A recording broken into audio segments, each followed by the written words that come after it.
উনি যদি reset button দিয়ে 32 নম্বর ইতিহাস মুছতে চান, বঙ্গবন্ধুর ইতিহাস মুছতে চান, 71-এর ইতিহাস মুছতে চান, তাহলে আমি বলতে বাধ্য হব উনি বাংলাদেশের অপ্রয়োজনীয় বর্জ্য।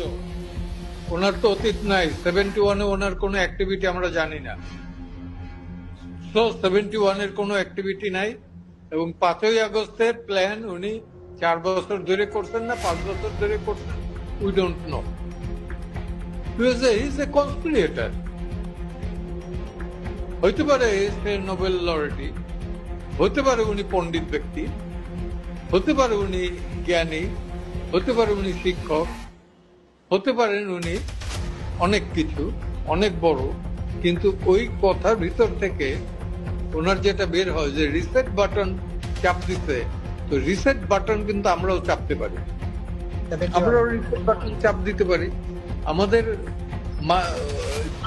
জেনারেশন থেকে এবং পরের জেনারেশন থেকেও, ফিউচারের জেনারেশন থেকেও ডক্টর ইউনূসের নাম মুছে যাবে, তাতে তার কিছু আসে যায় না।